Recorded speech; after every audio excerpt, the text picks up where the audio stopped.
Meeting is now streaming on Facebook Live. So, welcome everybody to this new adventure from the Palace Drum Clinic called the PD Chat, the Palace Drum Chat. Because we obviously can't get out and about to actually do any clinics or anything else, we thought rather than you coming to us this time, we'll actually physically come to you. So show us if you're watching or anything by liking the page, give us a wave. You can also have comments if you want to ask any of us about anything. We'll have a chat first. So please make yourself known. So first of all, just obviously introduce yourselves. Obviously, Matt Green here, the founder and the host of the Palace Drum Clinic, and we have two of the resident Palace Drum Clinic artists. We have Rob Bryan. Give us a wave, Rob. And we have Pete Cater. Give us a wave, Pete. So we have, there are core tutors on the Palace Drum Camp, which is our first one this year in February. And they have been to the clinics, have been supporting it since it's been going. And our special guest tonight is all the way from his front room and Rhythm Magazine is Tom Bradley. Thank you very much, Tom.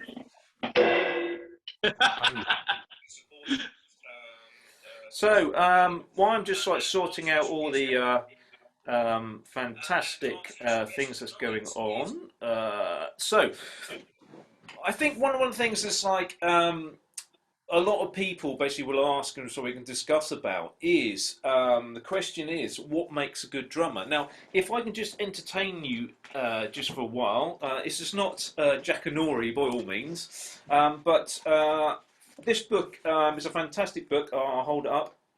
We'll see. It's the Drumming Men. There's a couple of books in the series, but this is the Swing Years by Burt Corral, and it's absolutely fantastic the way he's done this. But he's gone to one of the iconic swing drummers of the time, Ray McKinley. Now, Ray was the Glenn Miller Band, and he says about this, basically what makes a good drummer. He was basically asked, and this is his answer. One thing has to be said at this point, the drummer must have a really good sense of rhythm.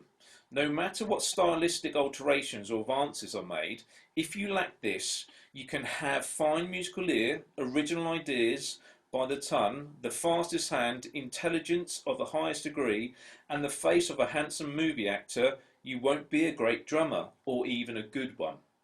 You have to have that feeling. It starts by being intrigued by time and trying to duplicate rhythmic patterns when you are young.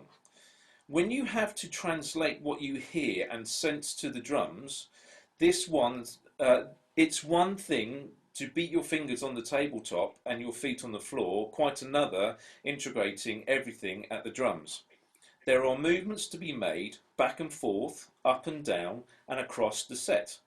It takes a little time to learn all that, but once you have the technique down and combine them with an inherent sense of rhythm, I believe you have to be born with it. You're well on your way to becoming a good drummer. If you don't have that bone-deep rhythmic sense or feel, you should be doing something else. That may sound autocratic, but that's the way it is as far as I'm concerned. And that's Ray McKinley. Now, do we all agree with that to start with? I mean, that's a bit strong for my taste, I would say. Just in terms of, you're born with it. I've got to say, I don't know. There was once a time where I thought that was the case, but like anything, that it's that whole sort of, was it 10,000 hours? To learn to master a skill. 30,000 hours or something like that.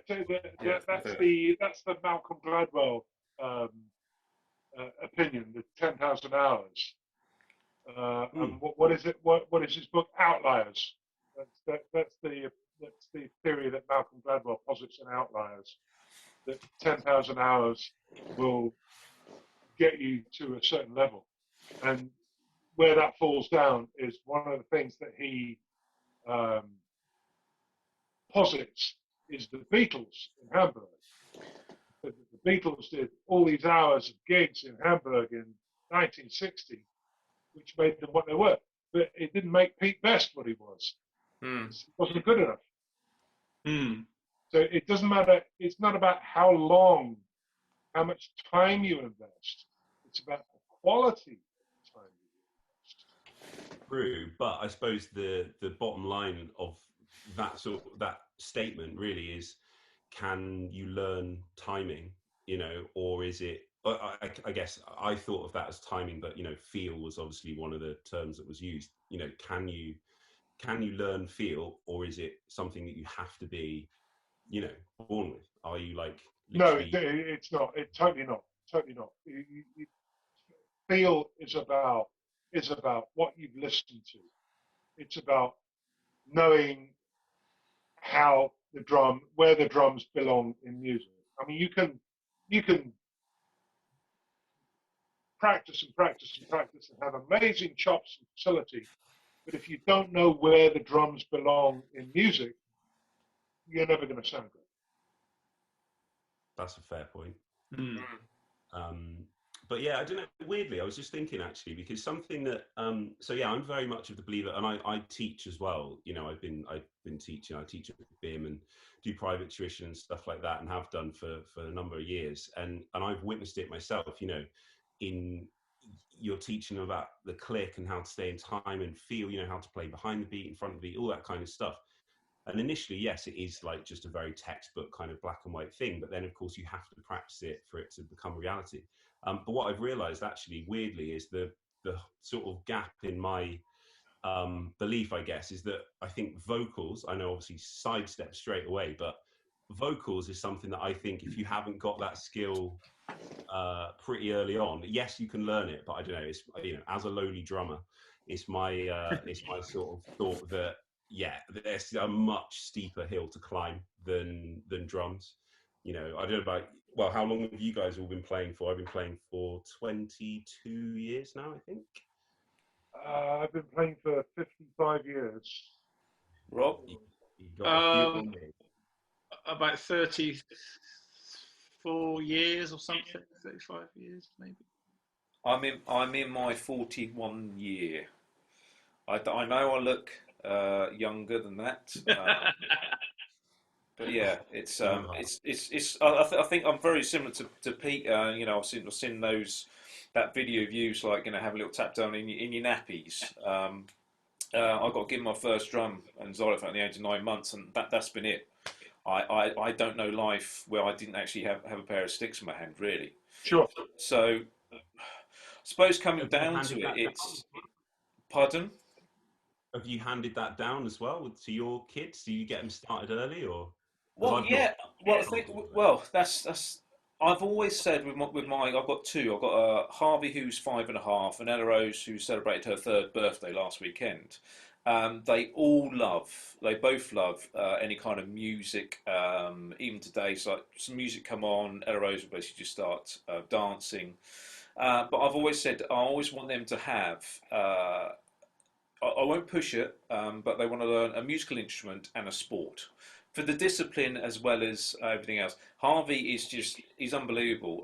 Since a very, very early age, he's been like banging, he's been playing.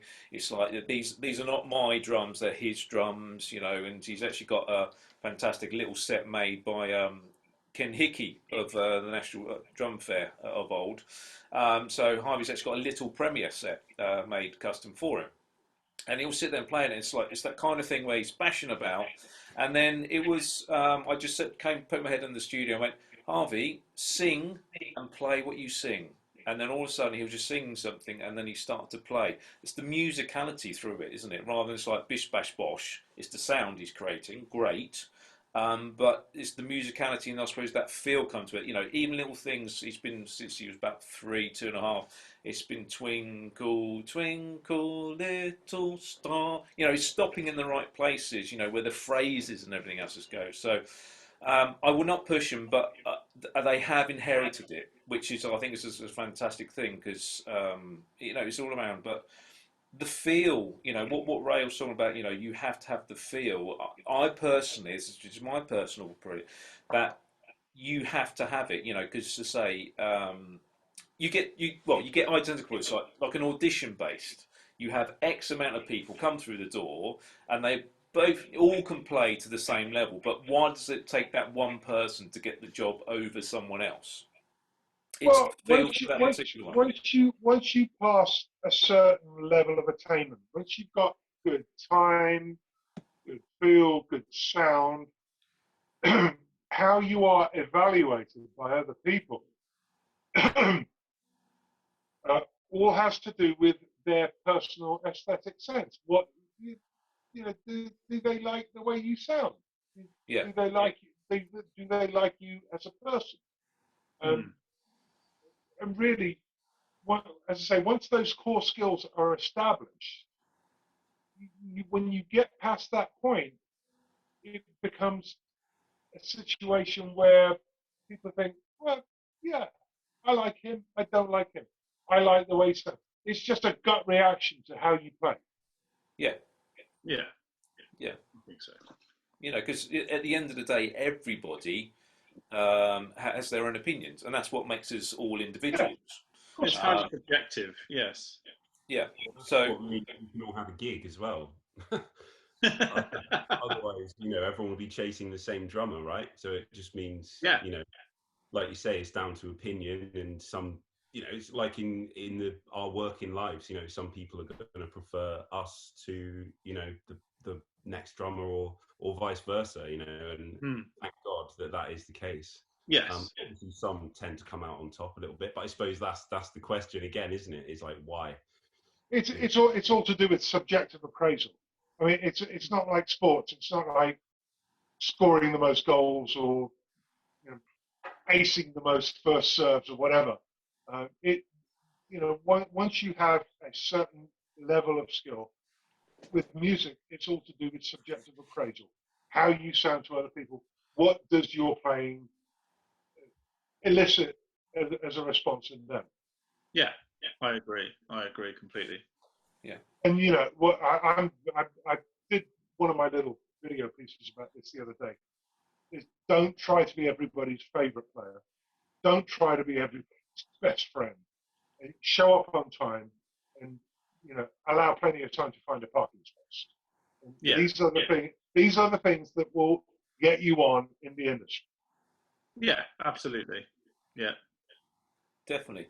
Guys at home, if you've got anything to say, please put in the comment box below, because obviously we can see lots of people online watching. Thank you very much. Oh, good. How many? We're having, it fluctuates. We went up to 21. We're 18 at the moment. But people are still eating obviously their tea, and obviously I think Britain's Got Talent is still on. That's us. We're the talent. We're the talent tonight. Yeah. The television companies are running out of content, so watch us. Yeah, this is new. This is fresh. Do you know what I mean? This is coming straight direct. Yes, I think coming back to what you said, Pete, is that I think we've most probably all been in a situation where we've actually gone to do something, and then they've actually said, well, actually, we want to use this person, that person, and I think it's the kind of thing where egos basically then get chopped down sometimes. It's like, well, why aren't I for this? Why aren't I doing this? But as you well said, it's the right person for the right job, and I think a lot of people don't actually realise that there's so many knockdowns especially inside the music business. But the only way, because they just see the people doing the gigs. Yeah, but they have most probably fought 20 years to actually get that one gig. But then everything else. Do you know what? Let me come in here. I had a little bit of success and acclaim in my middle teens. I was on the television, I was on the radio, I was in the newspapers, and so on. And that didn't benefit me anywhere near as much as getting knocked back and getting overlooked and getting sidelined and stuff. It was the setbacks that made me aspire to work harder and try harder and be a better player. The acclaim did virtually nothing for me. It was the getting overlooked, seeing people getting past you where you thought maybe you should have had that gig, that was what really motivated me to try harder and get better. I am a product of failure. Whatever I've achieved is a product of failure. It was failure and setbacks that made me want to work hard and push myself and get to wherever I am to get where I am now. Yeah. I was working with a manager for a songwriter for quite a few years. And he'd been done so many things in the business. He wasn't a musician. He just loved the whole kind of process of how, sort of the music, sort of the songwriting. He was basically the manager for the songwriter. Then he got sort of the bands together. So we're basically recording the albums and that. But what he did, what I thought was absolutely genius. He actually wrote a book, because everyone's got a book inside them. Pete, you've just brought out a new book, so there we are. That's for your book. One moment. Oh, there we are.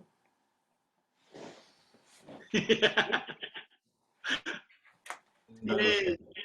Yay! All right. But the most amazing thing, because everybody who will know me, basically, they know I'm not a reader. I'm more of a watcher and a doer rather than a reader. Yeah. So, yeah. See, I've got them. I've got them. But it's one of those things where I actually read his book. The reason being, obviously, I knew him, and it was his basically his biography. It was called The Failed Entrepreneur. So great title to start with, but it's basically how he basically got, because he's quite well off now. He's doing very well in business. But every single time he tried to get that kind of that level sort of into that dragon's den, out of that dragon's den kind of thing. If he's knocked down, he basically get the money, then lose it. He lived on a park bench for a couple of weeks and all that kind of stuff. Everything that he turned into, it literally would always fail. And it was a fantastic read. It's a very funny read. But I think, it actually got himself, I think it was #1 on the Amazon downloads and also in hardback as well at a certain point when it came out. But it's the failed entrepreneur, because no one actually say, how did you get, you must have, you're very lucky. Well, no, luck is not some top part of it. It's the hard work and basic dedication that goes behind it. And as I say, having the failed entrepreneur book was absolutely genius, because everyone comes out with the entrepreneur for this, that, and the other. Well, no, he actually failed every single time, and I think that's just, well, for me, it's just like in this business. So you will knock back. But what do you do first? You get back on these. You basically work harder. You basically strive further. So I suppose to answer the question, would your answer be, Pete, what makes a good drummer is basically getting back out there? Yeah, developing a thick skin and trusting your own opinion. Knowing, being quietly confident in yourself, not being overt, not being braggadocio, kind of confidence. Just having the quiet confidence just to sit in the band and do what people want. It's like, a great friend of all of us is an airline pilot. And when you get on a plane and you're flying somewhere, you don't need the pilot to come out of the cockpit and say, hey, I never crashed. Hey, I've flown 50,000 miles and I've landed every plane. You don't need that. It's just the quiet confidence of knowing that the person is in charge and can take care of business. And that's what people want from a drummer. They just want you to, be reassuring and impeccable with your groove and just make the music feel good. Yeah. We've had a question, would you believe? Questions from Joshua Holmes. It says, how would you, because obviously talking about the audition thing, how would you recommend preparing yourself for an audition that you do to get the parts? So I'll fire it to Rob first. How do you basically go sort of prepare yourself for the audition? Well, basically, I make sure I can get hold of all the information that I need inside and out of the songs, let alone the location, the timings, because a lot of people forget those kind of things. You know, showing up late, you know, not knowing they had to bring certain things. I know it seems silly, but talking about, you know, I had to bring sticks. I had to bring breakables. No one told me, you know. Yeah. So finding out, researching everything, and of course with the music, it's according, you know, how far close you can go to the management or the singer or the band leader, but try and get as much info as you can on the songs and the recordings, and make your own charts if there aren't charts, so you know what you're doing. I mean, some people say that's really rock and roll, man, but I tell you, I told the story at the Palace drum thing, but when I did that Simple Minds session, Jim Kerr singer come out, and he said to me, he looked at the music stand and he said, "Oh, you're one of those proper musicians, are you?" And yeah, it doesn't be mean to, or he was being mean to me. He wasn't. I said, no. I said, I just don't want to. I want to, you know, make sure this day's efficient for you, for me, and we get as many tracks done as we can. And he looked over my shoulder and went, "Is that what my song looks like?" I said, "That's exactly what your song looks like in drum form, you know, so I know where I'm going." And you sing this line before the chorus, and he said, "Do I? Oh, right, okay." And I said, "I'll tell you, if that's like my A to Z of your music, so I can be there every time you need me to be there. Every time someone says, 'Let's go from the chorus or the bridge,' I know exactly where that is." So preparation for me is key. And obviously, as I say, make sure you get there on time and you've got all that kind of the boring stuff sorted out as well.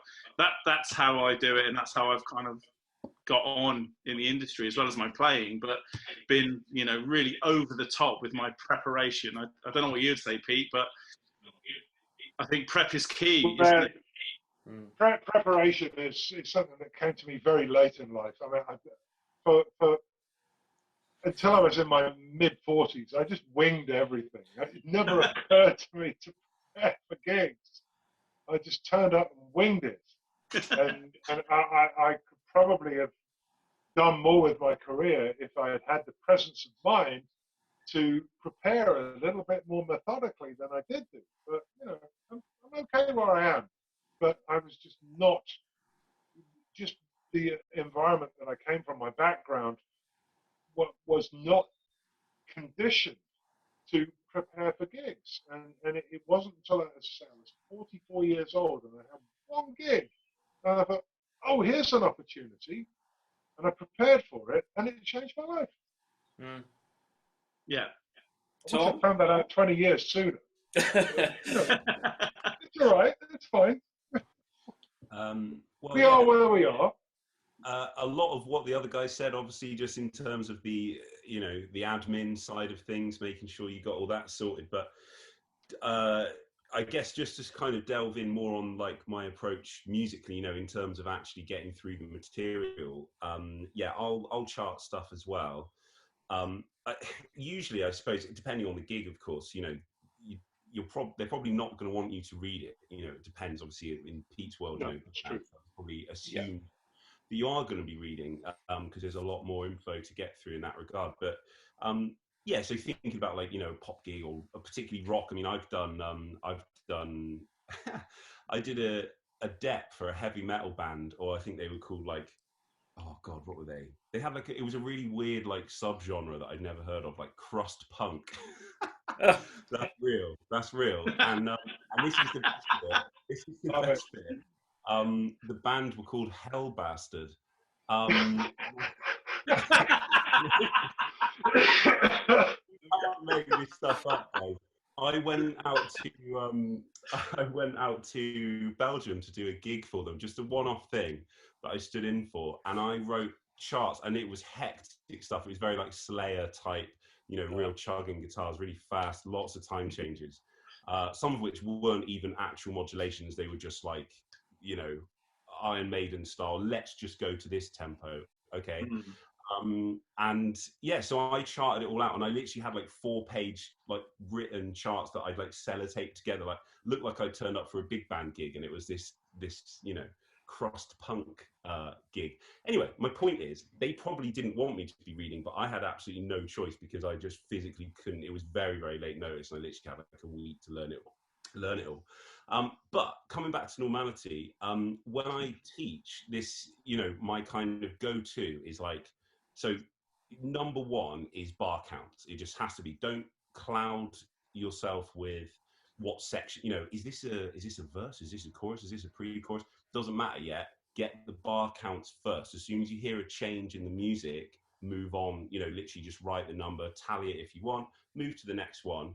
Once you're comfortable with that and you think that you've got something that's more or less finished, then on your next listen, start to try and identify the sections. And like Rob said, you know, you want to be, it's for communication purposes. There might be an element of turning up to a rehearsal or a gig and saying, oh, by the way, I've called this a bridge. Are you calling this a bridge as well, or a middle eight, or you know, just for what's the word I'm looking for? I don't know, synergy, I guess.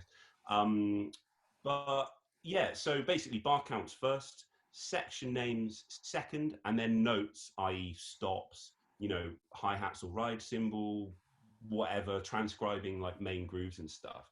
So that's basically my approach to learning a tune, to be honest. And then obviously the finished result is a cheat sheet, essentially, or call it whatever you want, you know, call it a chart. I think of charts as being more kind of, you know, like big band style stuff, like a bit more information, basically. So, you know, again, like Rob said, an A. How come you said A to Z anyway? You're a West Country boy. You're A to Z, my babber. Yeah, don't betray your roots, man. But yeah, so that's my kind of thing, really, is get that down, and then, like I say, depending on the gig and depending on the well, no, I was going to say depending on how tricky the material is, but obviously there's a lot of guys out there, it doesn't matter how tricky it is, they don't want you there with a music stand or an iPad or whatever. You know, you got to look like you know it inside out, you know, and I well, yeah, but be that as it may, this is why reading is such an important skill. I mean, if you've got some stuff to learn, and somebody sends you a recording or whatever of a set of songs, and you can very quickly write it out, then you're going to be way ahead of the guy who can't read. Yeah. Because you can be ready and prepared for that professional situation far more quickly. I mean, I can actually, I've got to a point now where when somebody sends me a demo that they want a drum track for, I can actually play the demo and I'll map out a piece of paper in advance, and I can write the drum chart out in real time. Yeah. Write it out while it's playing. And if you can read, if you understand notation, you are going to be at the head of the pack where getting the gig is concerned. You've got to listen to it and listen to it and listen to it and listen to it till you memorize it. You're going to be way back in the peloton. But if you can write stuff out and have it ready and be prepared when the opportunity comes around, you're going to be the guy who's going to be at the front of the queue. And it's you know, playing the instrument is not competitive. The industry is competitive. Yeah. Whatever you can do to be at the front of the queue is always going to stand you in good stead. I agree. I mean, that's got me. Carry on. Sorry. That's got me many a gig doing that, you know. And sure. We were saying before about you, like Pete said, and we've all agreed, you know, once you're at the back and you're playing the drums, then you play the music. So if you've got that other bit as well, then you're definitely going to get the gigs. The amount of times we've all been in rehearsal rooms and someone says, oh, that's the wrong bit. Where does that go again? Oh, I'm confused. And the clock's going and we're all, you know. Yeah, and time is money. Exactly that. And if you do a good performance, you know where they're going. And if you get the tour and stuff, then you memorize it anyway. So no one's got music on stands anyway. So, you know, it's crucial, I think. Yeah, absolutely crucial. Yeah.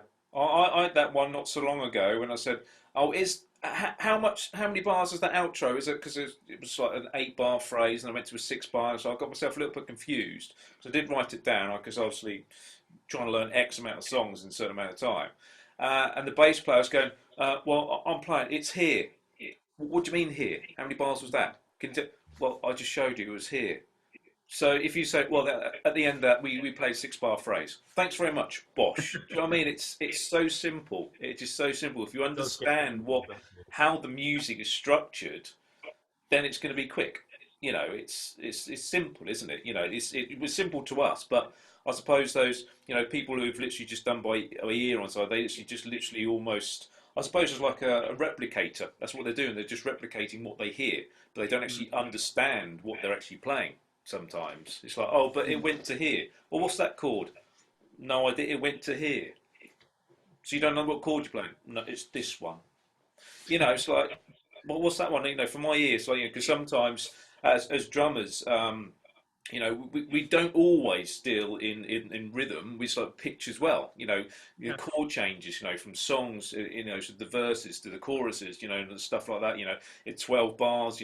We know where these kind of things are if you know where they are. So you deal in that. So if you don't know what you can say, oh well, I'm going. Well, I'd like to know because it's obviously I want to maybe take you into that section. But when is that section going to be? So. There's we've got lots and lots of comments, guys, which is fantastic.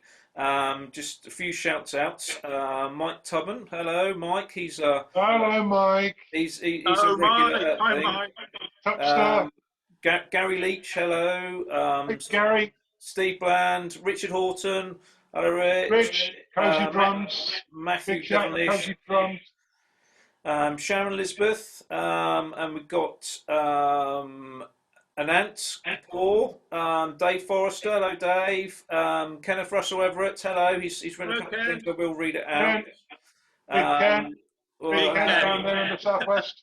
we have more Ayrton, I think that's how you say it, Joshua Holmes, I mentioned him, and Corey Mangan, so Darren Hill, AJ, hi AJ, Russell. AJ Russell, down there in Bristol. That's it. So say hello. there's been a couple of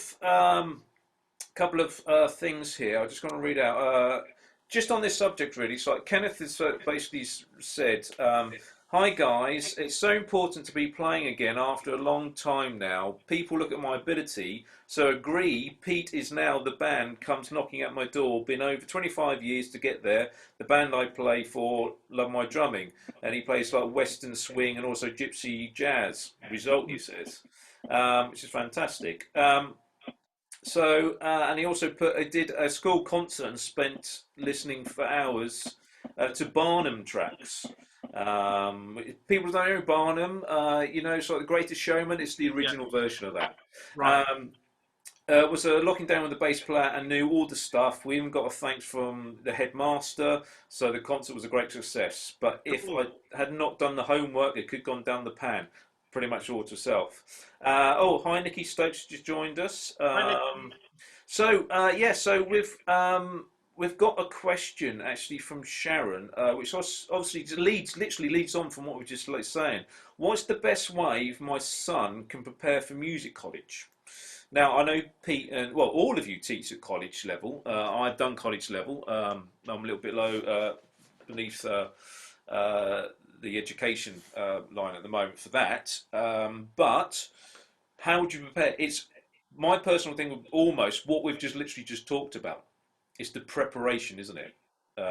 Again, there's what I found, because obviously I went through a slightly classical pathway. I went to the Royal, went to Colchester Institute for my degree, music degree, and then Colchester Institute, it's the Royal Birmingham Institute Conservatoire. And what you find at music college is there's only a certain amount of places and a lot of people entering. So they literally, sometimes they would choose, if they've got a pool of people, they'll go, right, we'd like that person, that person. It's not necessarily most probably the best person auditioning for. It's most probably the one they think they can work with the best and basically turn them into something great. That's how the teachers work. I love working with students who, sometimes they're not going to be the best, but they try hard, and you can see how basically from the start of the journey to when they finish the journey with me, when they go on to other things, how much they've progressed as a person, as a musician, as a drummer, as a percussionist. They might not be the best, but they're probably the most deserving in my eyes, because we've had that great journey and they've had the audacity to get there themselves as well. But there is a lot of people in a very, very, very short space. So my advice would be prepare, as we've said before about the audition space, but don't be disappointed. Is again what Pete said. If you get knocked back, try again, because obviously, there's only a certain amount of places, And if you want, to try hard, it may not take it the first time, might take the second time, third time lucky. You may get Sure. yourself in because the spaces have opened up, and they're now looking for someone I'll like be back in 1 your minute. son and stuff like that. So, Pete's off. Is that Amazon again, Pete? Is it? New delivery of his book. So that would be my advice. Rob, what would your be? Tom, you go first. Tom, go first then. All right, sorry. Yeah, otherwise I have to pick up your scraps again, mate, and I'll be. Yeah, I'll let you go. Sorry. To be honest, I mean, the first word that springs to mind is just practice. So, obviously we don't know what the time scale is at the moment.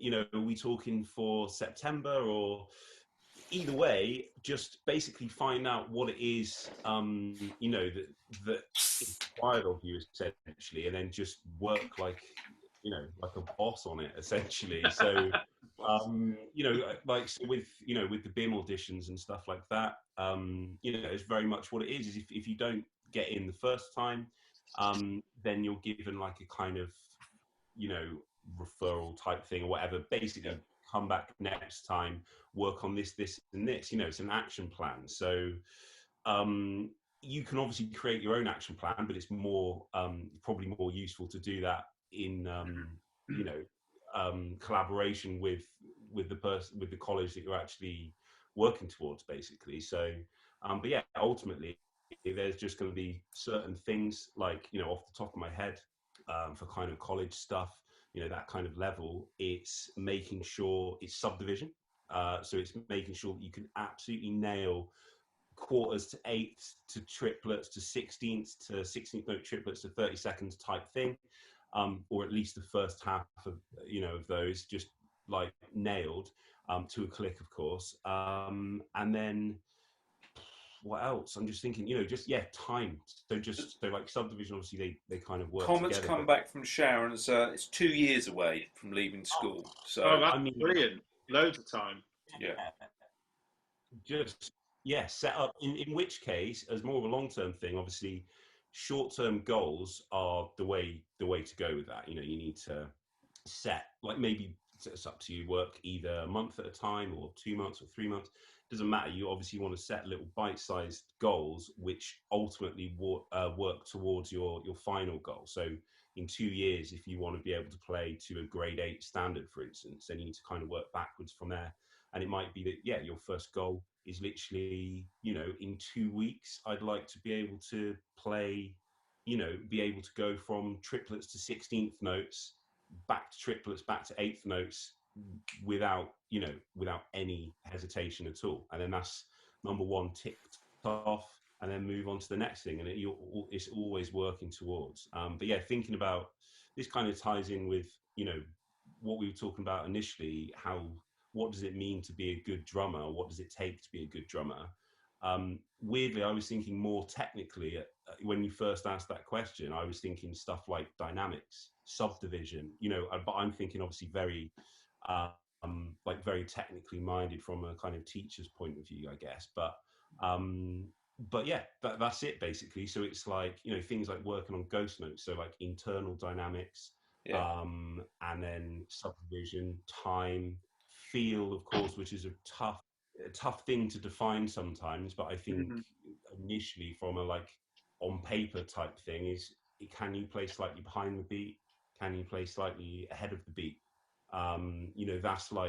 That's the first little thing for me is, in terms of just making yourself like a better musician in terms of feel, is can you kind of push and pull a little bit? Because that's something that is more of an advanced concept, I guess, or certainly for me it is. For me, it's something I picked up a lot later in life when to be honest, Benny Greb, who's a huge influence it has been for the last decade since I discovered his first DVD, that was the first I'd heard about, like, playing like in front, behind the beat and stuff like that. And I was like, oh, that's why Bonham sounds the way he does, or that's why you get this that's why punk drumming, like, even though it's quicker, you get more of attention because it's like in front, and all that kind of stuff. But yeah, my point is, it doesn't have to be an incredibly advanced technique that's left right until the last point where, oh, now that you can do absolutely everything, let's talk about feel. It should be it should be part of it from the offset. Basically, I know I've gone off on one massive. That's you have well done, but it's great. Can I just ask the question because when people like talk about grades and stuff like that to get into college, what kind of syllabus do you basically look at BIM? Just talking about BIM to start with. Is it like the rock and pop, or is it sort of the Trinity Guildhall kind of thing? Because obviously there's different levels in the grades. Because some people say they're grade 8, but that's in a certain, I'm not going to say a lesser, maybe sort of lesser technical syllabus. You know what you mean, but they all kind of tick the same boxes, really. So as much as there are sort of discrepancies between them, they're ultimately hit the same criteria, basically. So yeah, a grade 5 is a grade 5 or grade 6, etc. So yeah, all like rock school as well. Trinity, all good. Yeah, great. Just a few hi. Andrew Thomas is watching. Hi, Andrew, and Dave Patrick as well. Rob, your views on that, please. Well, I agree with everything that Tom said, but a thing that I like to, when I looking at my students, is I like to see they've got an understanding of styles. There seems to be a real sort of misunderstanding of what learning styles is, or what that means. They say, "Oh yeah, I've heard of bossa. I heard it on a record or in a lift or in a wine bar, but I've never played it. It's a bit cheesy, isn't it?"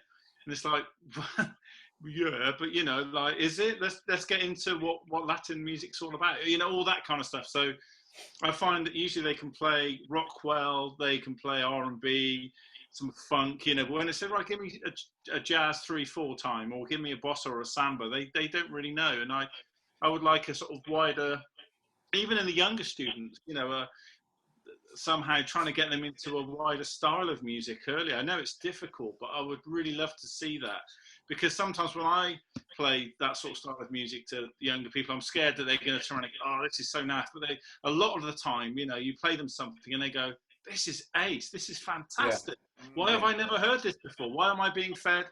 Not S Club 7, obviously, they're not around anymore, but, why am I being fed that stuff? And obviously the Bonham stuff, which is great, but why aren't I seeing other styles of music? And they know all the great drummers, Bonham, Rich and all that, which is great, but they don't know other styles. So I would say, personally, I'd like to see more emphasis on styles, to be honest. One of the things I like to do is, it's a little game, is just to get students to go into YouTube and just pick a country, any country in the world, and search in YouTube music from wherever, Guatemala, Malawi, and Swaziland, New Zealand, and see what you come up with. And yeah, there's so much out there. Well, go into YouTube and put music from 1971, music from 1948, music from 1956, and see what you come up with.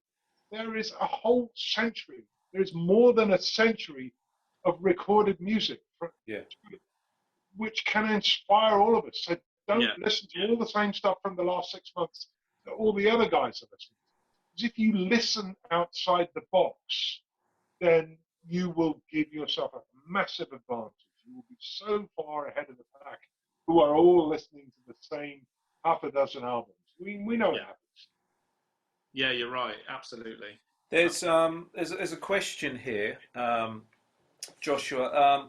I chose to do a music business degree rather than go down the performance side. Are people like myself at a disadvantage for becoming professional drummers, session musicians, in comparison to those doing the performance degrees and college courses? My opinion on that is you're not a disadvantage. The only thing that you miss, basically, doing maybe going down that avenue is network. Yeah. Would we all agree with that, or is there something to come from that as well? That's one of those, again, it's highly subjective, that one, isn't it? Because because obviously you guys know that basically I do a lot of classical as well, so sitting behind these things. Is that I know musicians, and they're in orchestras, they've got the jobs and everything. They didn't go to music college; they read English at Oxford or something, but they still could play. But obviously, then they did like top up, and so it's it is. Yeah, it's subjective at the end of the day. I suppose if you're still going for all the auditions that everyone else who's been in those courses is going for, then you're more likely to, as likely to get the position that you want because of you getting yourself out there. I think it's getting yourself out there is the key, isn't it? Really. Yeah, It yeah. is. Get amongst people who will be your musical social network Mm, for the rest of your life. Yeah. That is the biggest thing. Whether it's your fellow students or your tutors, and I know, a lot of my friends are tutors at the conservatoires in London, the Royal Academy, the Royal College, Guildhall, and Trinity, and they bring their students through. Their students become their debts on their various gigs, and it's all about all music college. The networking is the thing. The yeah. learning is obviously crucially important, but the networking is number one every time. Yeah. Talking about sort of the networking side, Tom, I think this leads on quite a nice question. How did you actually get into Rhythm magazine? I'm not necessarily, got into it, opened the page, and you stepped in. I'm not talking about that. How did you become, the project reviewer? Well, that is a very good question. Yeah, I mean, there's a strong element of who you know, obviously. I mean, so for me, to be honest, I don't know about you guys, but I love going to the drum shows. Like the London Drum Show, the UK Drum Show. Obviously, And the you've got Simon John's Vintage Show as well, and Coventry. Yeah. course, Of course. Yes. Must forget that one. and yes, which is where we met actually, wasn't it? And Yeah. yes, thanks to lovely Jeff Nichols from Rhythm who introduced us. But yeah, so what was I going to say? Yeah, I love going to those shows. I was going to say actually, little plug. Fingers crossed, if all is well, we should have obviously the Grand Slam, which is essentially London Drum Show Reborn, which is at Wembley. Whoa!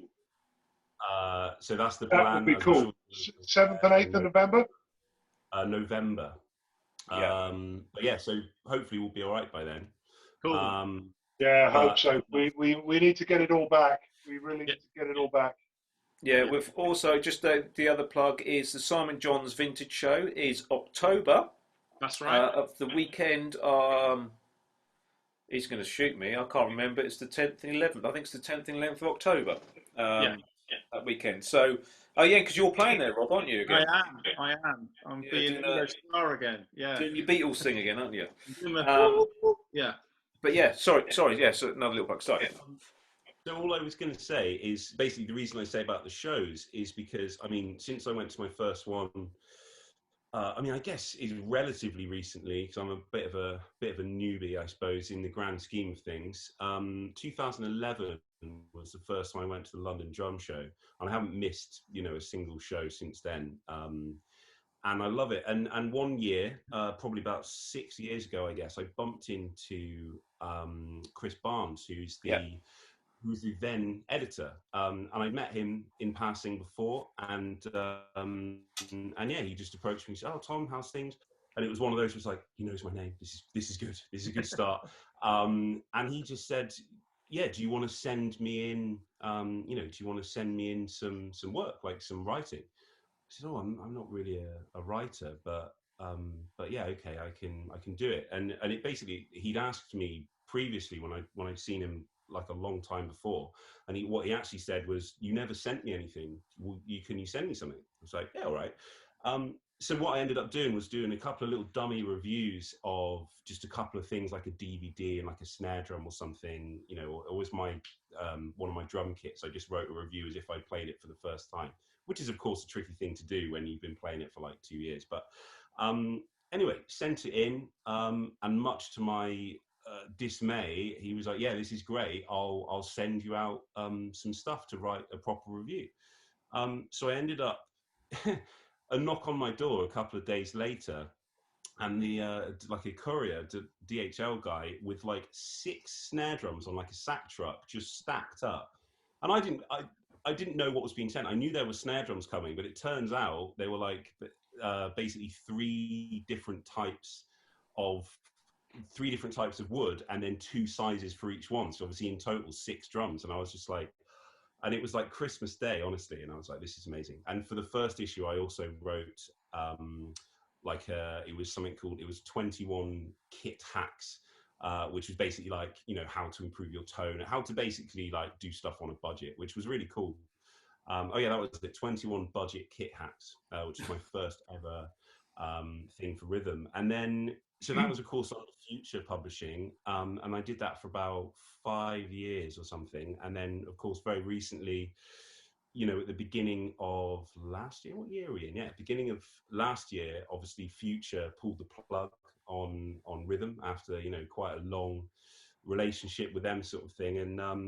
And then we were all obviously gutted, dismayed. I was out of a job, and I just thought it was never to return. And then I got a phone call from Rob Last, who's the director of Lifestyle Media House, who's now, you know, the publisher of the mag, and he said, "Don't tell anyone, but we're basically buying Rhythm. You know, we're acquiring Rhythm Mag." And of course, because I'd worked with Rob before, and of course I'd worked for the mag for a long time, it just made me an ideal candidate, I suppose, to sort of jump in. And then they offered me because I'd been doing reviews for, like, you know, for most issues across the 5 years, they offered me the gear editor role, which of course I jumped at, because being a player as well, it meant that I was able to not only, you know, demo all the gear and stuff, but also do it on video. So I'm like the demo guy on the YouTube stuff as well.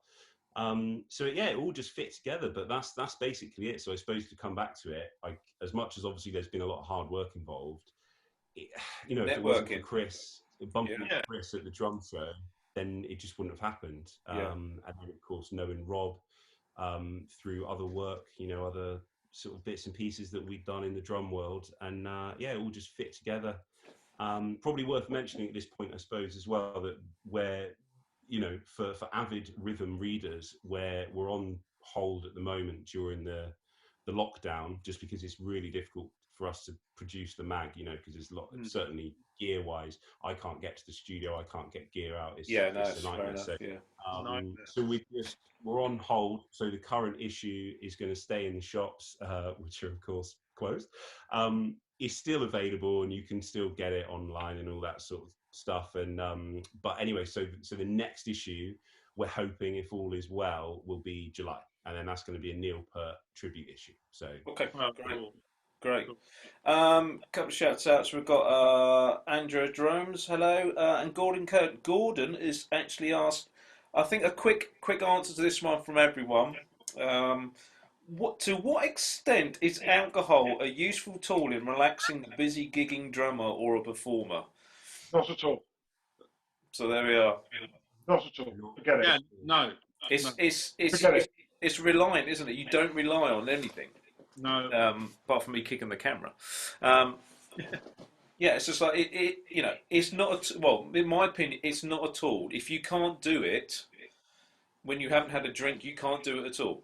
I know some people, it's like, you know, have the nerves and all kind of stuff. But the thing is, you get over those nerves. Nerves becomes, you know, all so. It is the worst possible thing for four-way coordination, is to have a drink. I know lots of musicians who don't play any worse if they've had, you know, 4 or 5 pints of beer, but they're all trumpet players and trombone players. It's a brass player kind of thing.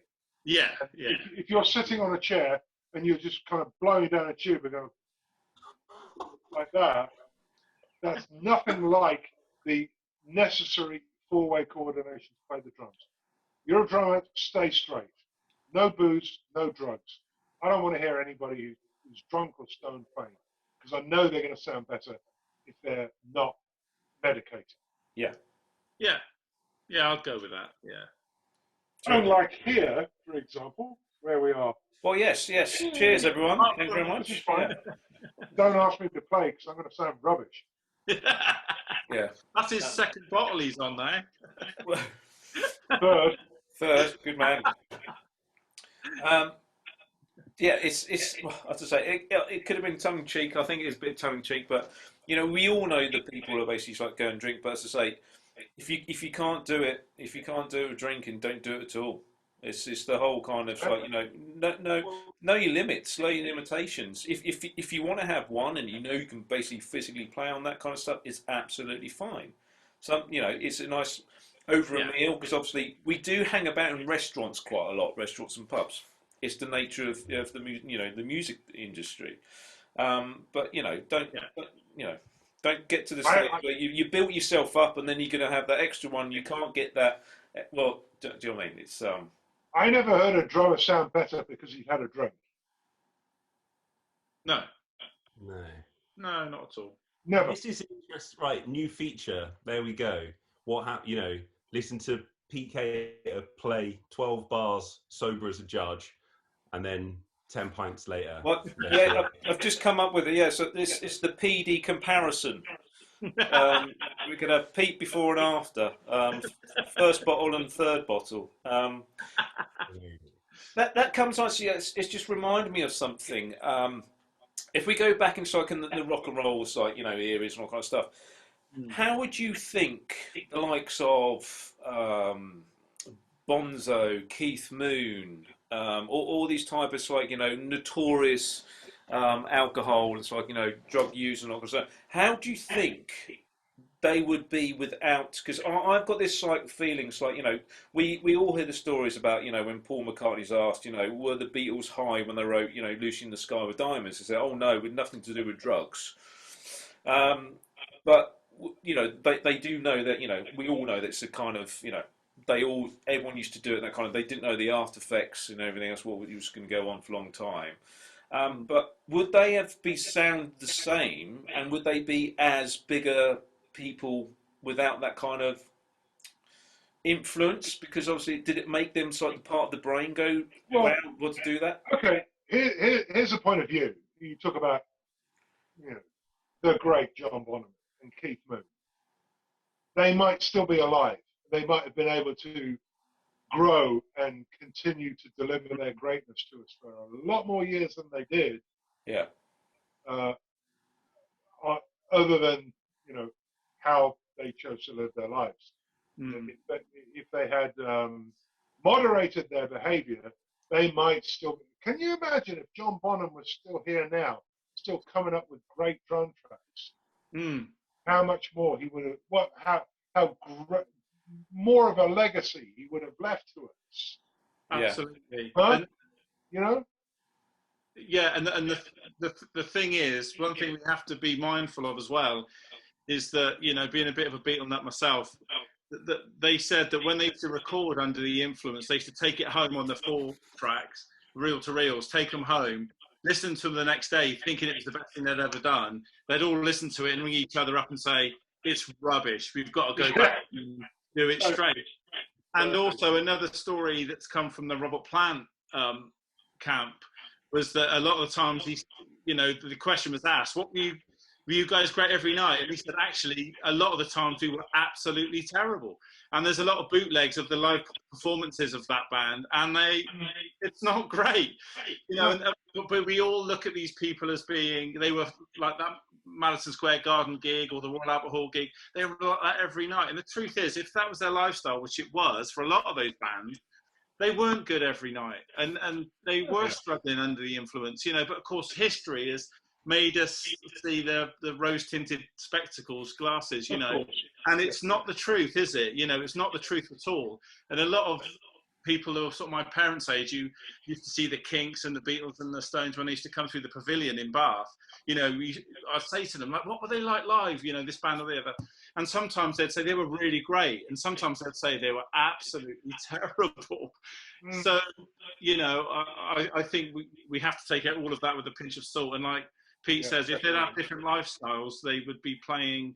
They would still be here for a while, which would be lovely. And their playing would evolve, and it would be a whole different kettle of fish, really. But I guess it wouldn't make the fun stories, not the deaths, obviously, but the fun stories of people being drunk and stories. It makes a romance of it, but it's not.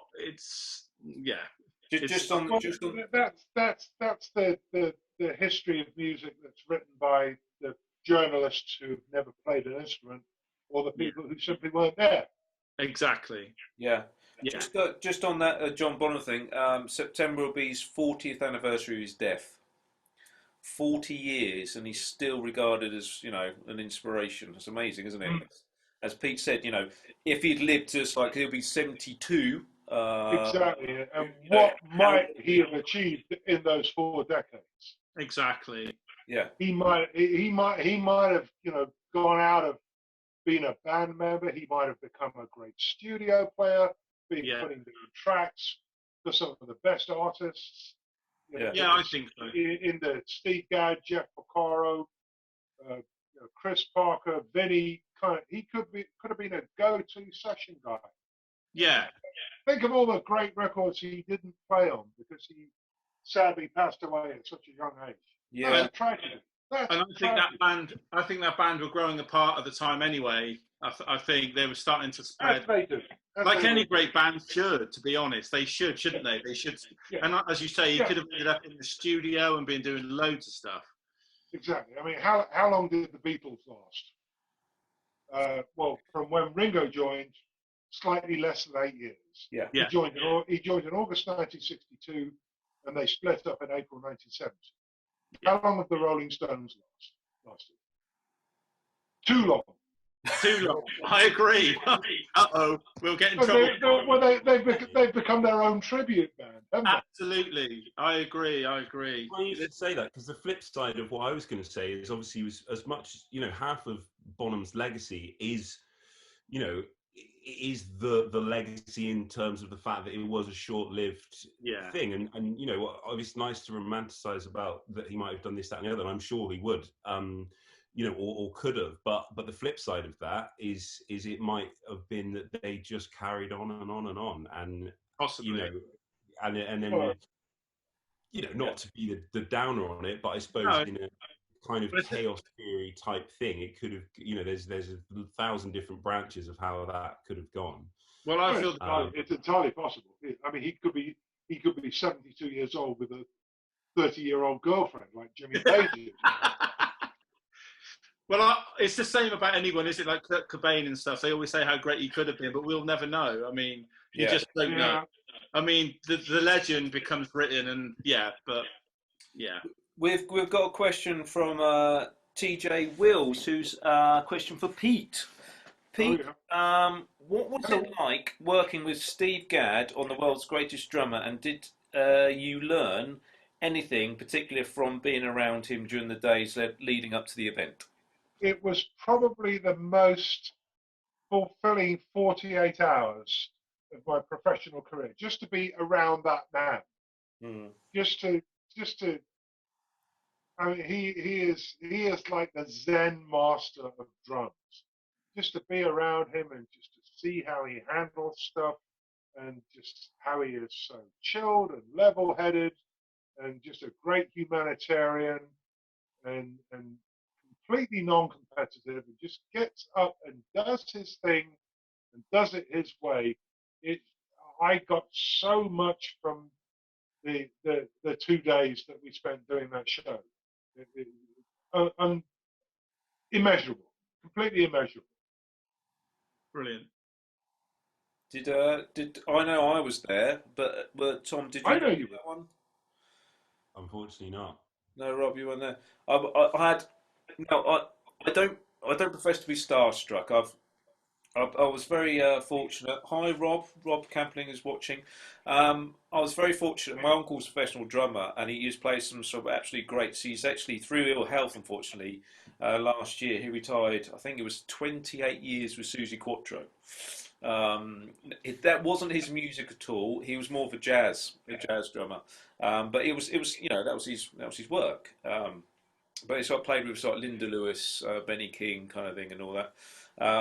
And he, growing up with him, I've always like, you know, you go to these gigs and everything else, and you see the people that, you know, you hear on the radio, you see this on the TV and stuff like that. You know, I was sitting there having something to eat and drink with, who was it? Elvin Stardust one evening, as you do, you know, and it's like, you know, having a little phone call, it's like having a little conversation with David Essex, you know, because they're on the same kind of tour with each other and all that, and the Osmonds, And but that particular evening, myself on the UK National Drum Fair committee, myself, Gary Orcock and Simon Wagstaff.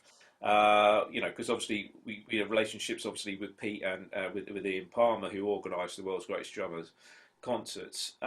Is that come on, guys? You come and meet Steve and everything else. And I was so embarrassed because my only time basically I got tongue tied is when actually I met Sir Steve, because Pete said, Steve, can you just introduce the guy? You introduced you. I said, can we have a photo? I had a photo taken, and then so I went to shake his hand, and so I had all these things, I wanted to like, just say hi, I just went, thank you. Oh.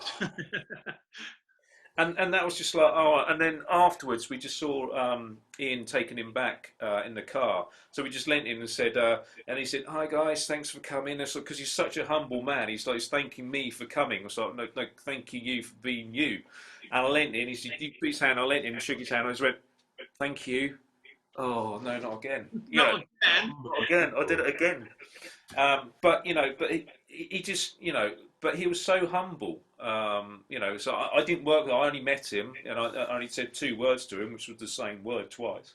But hearing the stories, seeing them and everything else, and what a man. I'd love to be Pete Cater for 48 hours in that case. Do you know what I mean? Learning from such a great man. Because what's he, 74 now, isn't he, this year? 75. 75 this year. Just turned 75. Yeah. Yeah. So there we are, still playing fantastic. So I was very pleased that I managed to get him to play Asia with the big band. yeah, I remember you saying that. He said, "Oh, what's he?" I think Gary said, "What's he playing?" He said, "There'll be a surprise. I've wangled it. I've sorted it out, and there's going to be." Yeah, it was great, fantastic. For me, watching him play, because obviously he's known as the master of groove. But it was just like, it's with a completely different band, obviously with Pete's band. But there was just, well, I can't remember what the tune was, but there was basically like a 3-beat gap within the whole music. He didn't play, and then all of a sudden, bang, the band and him were the tightest thing, like they've been playing for 25 years together. It was incredible. And that silence, basically for me, for that concert, just summed him up. He basically goes, "That's the music." Well, this for me is one of the great things about Steve, is that he has the most massive dynamic range. Yeah. I mean, watch him play. I've sat alongside him in a small club and watch him play right down here,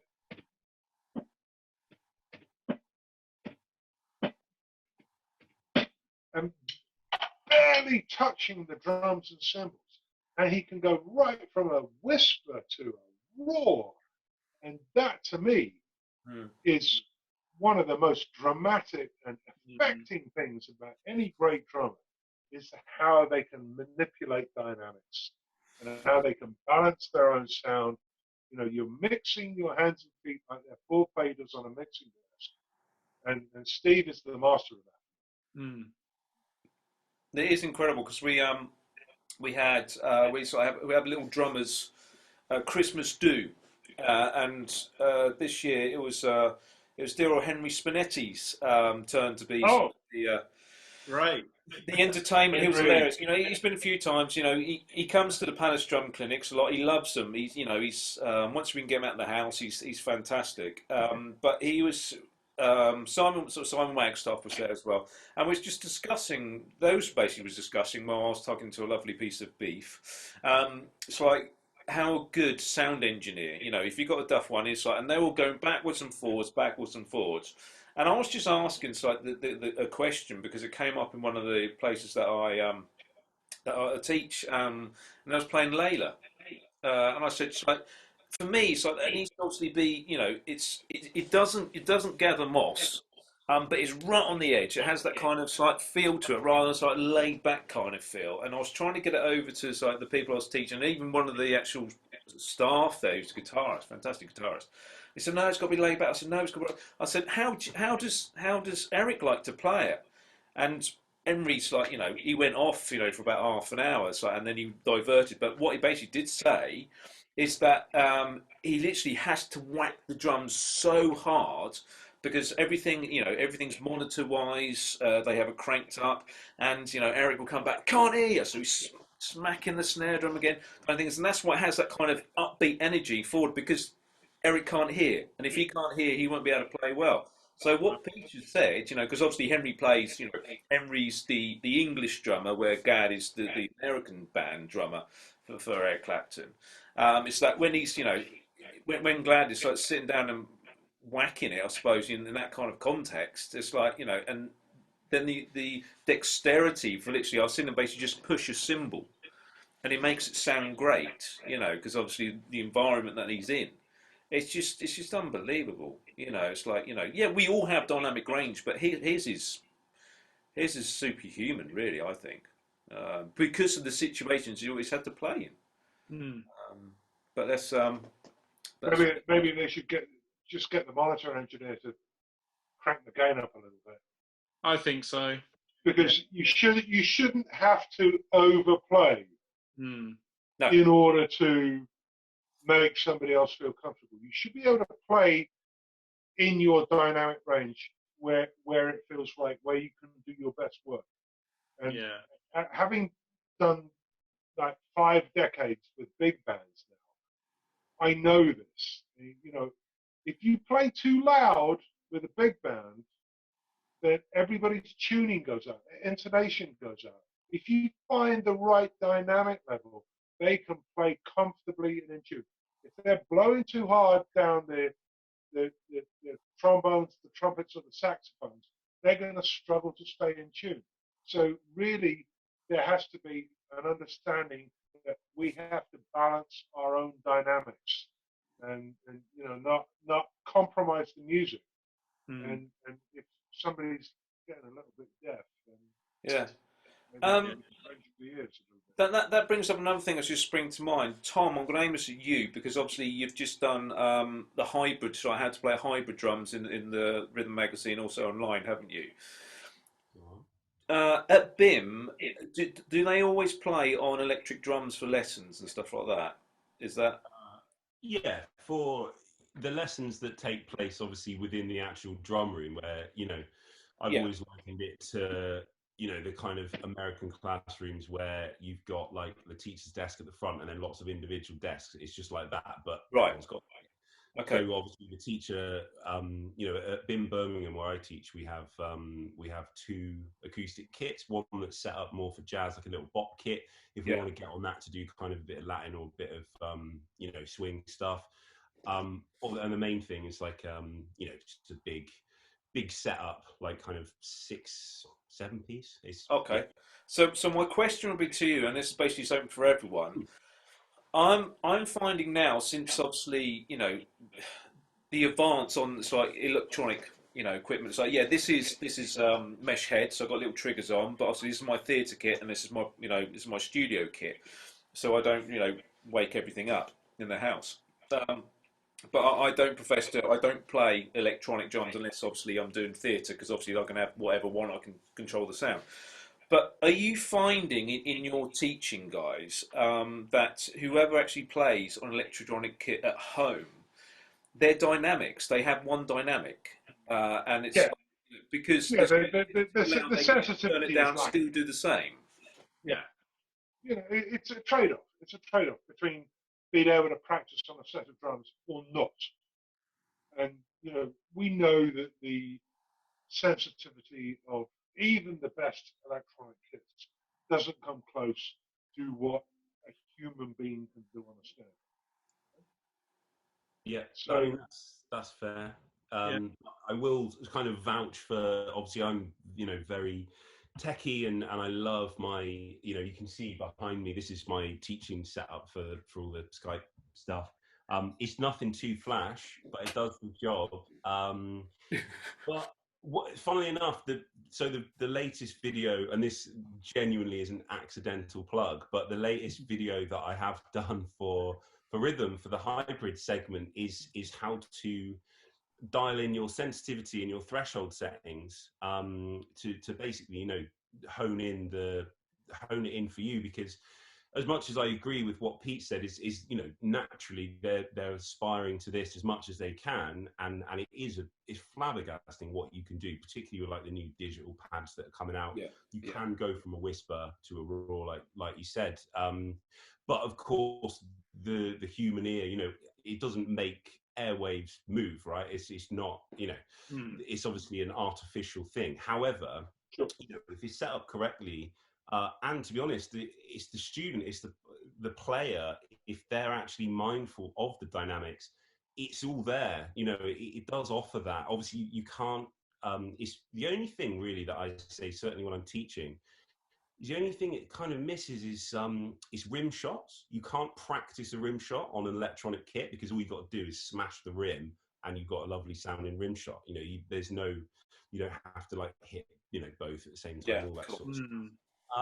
And what else? I can't remember off the top of my head, but there's like, yeah, that's a rubbish story, isn't it? There's like basically two things, the second of which I'll remember in a minute, that essentially the electronic kit is not capable of really. And but in terms of dynamics, you know, I guess it's, yeah, just general tone. It's like, you know, so cross stick and rim shots, and then also cymbals, you know, getting the nuances from like a ride cymbal, you know, the amount of sounds that you can get how do you get over that with your students? You know, you know, because obviously playing electronic and then going on to acoustic, it's like they're worlds apart. So how do you get them to, you know, I suppose give them the tools to basically do, you know, either or?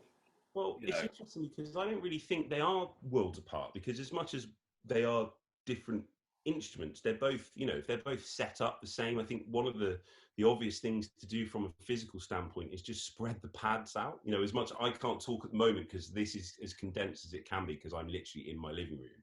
My wife was very kindly, she was the one who suggested, actually, why don't you do that, set up in the living room? Like, cool. I mean, but the good thing to come out of that is, my God, am I practicing? Because I don't get time to practice. Literally, I've been up until 1, 2 in the morning every single day, every night even, just practicing, and it's a joy. It's a joy. I thought of you yesterday, Rob, actually, because I was practicing some stuff over foot ostinatos, which the first time I met you was like, how? But yeah, it's all coming together. But no, so anyway, to come back, sorry, you can tell I like to progress, but come back, Matt.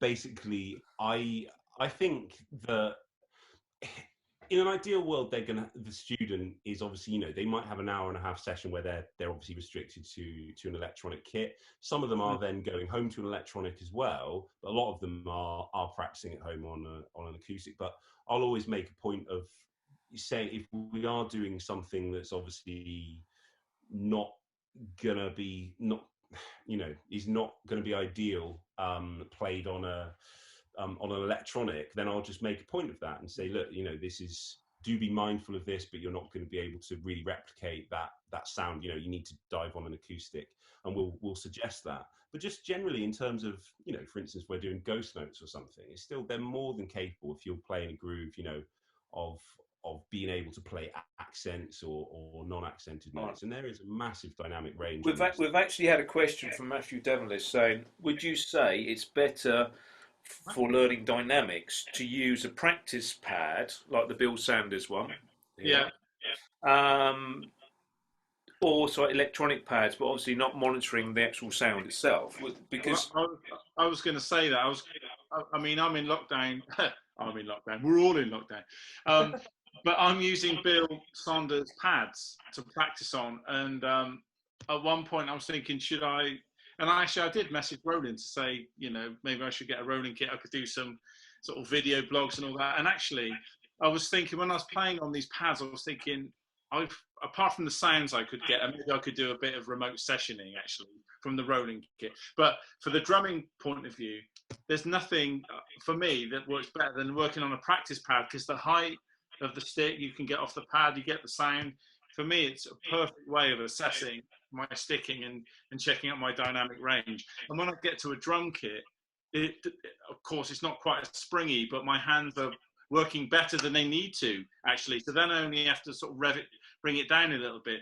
But sometimes I find when I'm playing on or having to play on an electric kit, it's completely different. I'm not knocking it. I do love it, and they work for me in many different scenarios. So I've got nothing against electric kits, but for that question, definitely practice pad for me, or practice kit. I would sooner tell a younger student to go out and get a practice kit than go and get electronic kit, to be honest with you. If we're talking about really getting into the finer tuning bits of drum, if they want to hit a tom so it sounds like a cow mooing, that's fine, and do the little bits and have some fun with it. Yeah, of course. But if we're talking about getting into the technique, practice kit, I would say. So, Pete, would you agree with that, or have you got something? It's a moot point. I love the pads. I love the fact that I have the kit here, which is damped, so I can record stuff very easily to go online. Not sure. Okay. For my personal thing, is I love the Bill Sanders pads, because my face is all. Really? Yeah, absolutely. They're great for your hands. They really are. You can't beat it. And so I do lots and lots of personal practice, and it's like when I'm teaching, there's a lot of pad practice involved as well. But one thing that I do, because I'm very worried about the kind of the two different worlds, the electronic, the mesh heads, or the rubber pads, all that kind of stuff, is that I give my students basically three options: full stroke, half stroke, low stroke, and I said, there's your dynamics straight away. You should be able to do everything in those three strokes. So if you need to play loud, your full stroke's the loudest stroke you'll ever need, and your low stroke's the quieter stroke. And obviously, then once you've got more control, then you can go either way or in between as well. So when they get back to electric kits, I'll use half stroke. Yeah, start at half stroke, come down or go up. So then when you're on the electric kits or any kind of kit or any pad, you've definitely got that dynamic range straight away because you've got those three, full, half, and low. It seems to work. It seems to work for for that kind of stuff. So, Tom, if you got. Well, I'm pro electronic kits all day long. I think if they're set up correctly, that they are a lot better than certainly how they are out the box. Because what a lot of people don't realize is that they tend to be set up for really heavy players, which obviously the manufacturers are obviously decided at some point that the vast majority of us drummers are, just smash the hell out of them as hard as we can. So the dynamic range that exists is all up here, basically. So what you need to do is essentially bring it down and potentially widen it as well, and then starts to kind of bring things to life, really. And I must say, as much as obviously you can get some cool sounds built into the modules, for me, I've got this guy running through Superior Drummer, which it was talking about dynamics. Like, my God, obviously you've got the 127 velocity layers, and you've got beautifully pre-recorded samples for pretty much every layer. I don't know exactly how many. Obviously, you could have like 3, or you could go. There's obviously a lot because the nuance and the tone that you get right up to that snap at full velocity, and the toms, and it's honestly with the Porter and Davies system as well that I'm using with it. It's close your eyes and it's practically a kit, and I know I can feel people going, "What are you saying?" It is. Yeah. It's like it's just the feel. The only thing is feel, because obviously, particularly with this little compact setup, they're 8-inch pads, they're mesh. I try and loosen them to replicate, but it's just not going to happen. So they're pretty pingy and pretty tight. But other than that, obviously you can either convert an acoustic kit with mesh heads like you've got there, Matt, and obviously with triggers and stuff, run it through Superior. Or of course, there are new ones, like manufacturers are actually bringing out full-size shells, like Roland's new VAD or gave our G9 kit, and there's tons. So for me, like I say, when I close my eyes, the only thing that is missing there is physically the size of the pads. You can start by spreading them out. So obviously you're not cheating. This is a point that I was sort of halfway through making earlier on, is that on this kit behind me, I can go, and it's like the best, fastest fill you've ever heard. But the reality of that is obviously I get on an acoustic kit and I'm like, what? everything's miles away. Yeah, it's massive, isn't it? Yeah. So definitely try and spread them out so that the sweet spot, or where, you know, honestly, just close your eyes and where you would naturally go. It's fair to say we can all play drums with our eyes closed, right? I'd be surprised if you couldn't just hit the ride bell with your eyes closed. You know what I mean? So just put everything exactly where you feel it should be, and go from there. It'll be ugly as hell to look at, but it'll, you know, it'll work. It lessens the change, the contrast from one kit to the next. So yeah, I'm obviously practice pads, of course. Sorry, I'm kicking my laptop here. Practice pads I do use mainly for kind of rudiments, technique, accent patterns and stuff like that. Anything that would be snare drum based, essentially. But then for me, even if I am just practicing rudiments and stuff, I just prefer the sound of a real kit. But I can obviously put my headphones on. I say real kit, you know what I mean? I prefer to hear an acoustic sounding drum, because it just gives me. I think tomorrow I might just put my drums in the back of my car and drive down the road into the South Downs and just find a lay-by or a field and just set up somewhere and just rock out. Yeah, man. I think that's what I'm going to be doing tomorrow. Good. Yeah. Well, Sunday after all, isn't it? Right. So, guys, we've had lots of comments. We've got people watching everything else. Mike Gilbert, hello. Caroline Abrams just watching. Thank you very much. I'd like to thank you all for the first PD chat, obviously from the Palace Drum Clinic. Just to you out there watching, if you haven't done already, please like the page on Facebook, because then you'll get updates of what's happening, what's happened in the past as well. Go to the website, palacedrumclinic.com. We have a Palace Drumming Club on Facebook as well. There's a group there you can join. Lots of discussions, everything else. So please go to all of those, like them, follow us, because you get to, you know, see some great people like this talking from their homes for the next, I don't know how many months. And then obviously when we get actually into the real world with our keys, we can then obviously start, you know, producing some more fantastic events. But there's one question I've basically just purposely left to the end. Because you know, we've all got to go to bed at some point. The last question is to all of us. Hi guys, how do you relax after a gig or a stressful day in the studio? As a few will know, it's painting, sketching kind of thing. So basically, what he's asking: you've had a stressful day playing your drums, whichever kind of scenario you're in. How do you relax? I'll go Tom first. I don't relax at all. Okay, Bob, thank you. So probably worth saying, apologies if you've heard my daughter crying, by the way. I can hear her, or have heard her, screaming upstairs. We haven't, so you should she's not on her own. My wife's with her, so it's all good.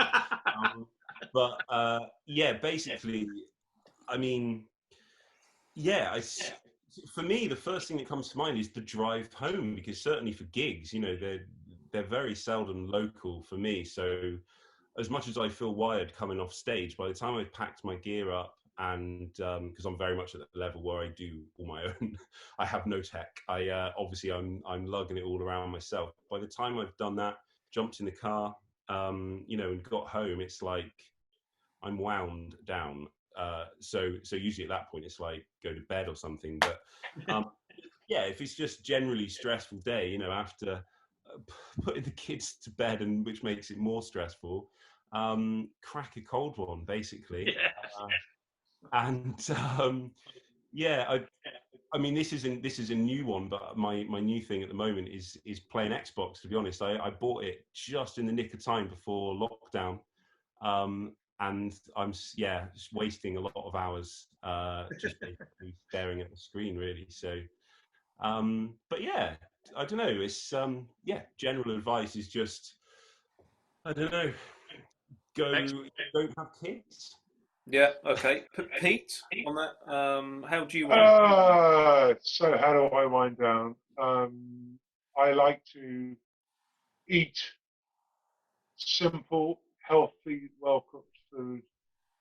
I like the love of my friends and family, and just the joy of knowing that I will be back out again to make music with people who I respect 100%.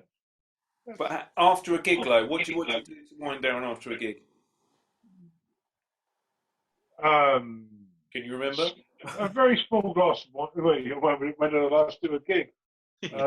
March the 18th was the last time I worked. A small glass of wine and some fabulous food, and the love of friends and family. So do you find whatever time, because obviously we're in the cars, you know, when everyone's gone to bed and it's dark and get home at 1, 2 o'clock in the morning, do you still eat then? It's just like you have a little glass of wine? No, not really. No, not once it gets past a certain time of night. No. But a little glass of wine before going to bed, just a tiny, just small, tiny little soup song. Just a soup song. Rob? There's a theme developing here. What I tend to drive back from the gig, I tend to open a bottle of wine or get some beer going, and actually I do cook.